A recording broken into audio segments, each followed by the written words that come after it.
Study finds microplastics are widespread in popular seafoods. Like a salmon returning to its birthplace, ocean plastic is finding its way back to its makers.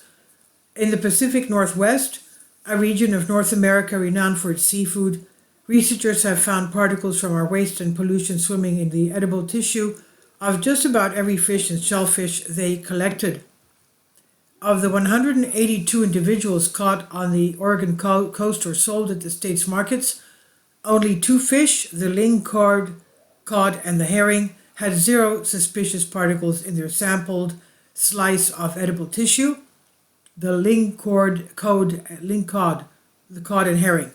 The rest of the lot, including rockfish, lingcod, Chinook salmon, Pacific herring, Pacific lamprey, and pink salmon, pink shrimp, all contained anthropogenic particles, which include what are thought to be fibers of dyed cottons, cellulose from paper and cardboard, and microscopic pieces of plastic. It's very concerning that microfibers appear to move from the gut into their tissue, such as muscle, says ecotoxicologist Susan Brander, I got that out, from Oregon State University. And this has wide implications for other organisms, potentially including us as well, as humans. Scientists have recently noticed that humans who eat seafood tend to host more microplastics in their own bodies, especially those who consume bivalves like oysters or mussels. You know what?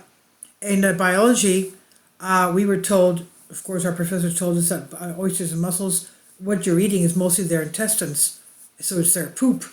So I don't eat mussels and oysters after I found that.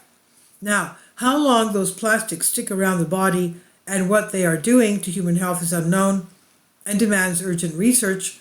Brander and her colleagues are now not arguing that people should stop eating seafoods altogether, but it's important that consumers and scientists understand the level of exposure. At this point, human-generated particles of paint, soot, and microplastics are so ubiquitous as to be inescapable. These pollutants now exist in the air, water, and in many meals other than seafood. If we are disposing of and utilizing products that release microplastics, those microplastics make their way into the environment and are taken up by things we eat, says ecologist Elise Granick from Portland State University. And what we put out into the environment ends up back on our plates. The analysis from Oregon is one of the first of its kind in the region, and it shows that microplastics are widespread in edible seafood samples. While it's limited to the most important species for the local seafood industry, the findings join studies from other parts of the world that have started to find microplastics in numerous seafood samples. In the coastal waters of Oregon, filter feeding shrimp had some of the highest concentrations of plastic waste accumulating in their bodies. Researchers suspect that this is because shrimp exist in the upper water column near the surface where floating plastic and zooplankton converge. We found that the smaller organisms that we sampled seem to be ingesting more anthropogenic non-nutrient particles, explains Granick. Shrimp and small fish like herring are eating smaller food items like zooplankton. Other studies have found high concentrations of plastics in the area in which zooplankton accumulate, and these anthropogenic particles may resemble zooplankton and thus be taken up by animals that feed on zooplankton. When comparing freshly caught shrimp to samples purchased at the store, researchers found the store-bought shrimp contained more fibers, fragments, and films of plastic, possibly because of plastic wrapping. Chinook salmon had the lowest levels of anthropogenic particles in edible tissue, followed by the black rockfish and lingcod.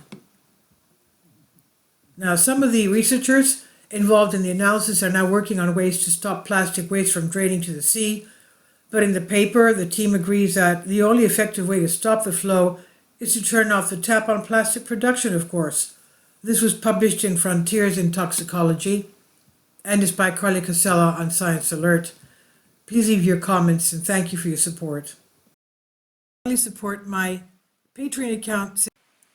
The daily posts are 5 videos daily, and they are totally different from what I have on my YouTube channel.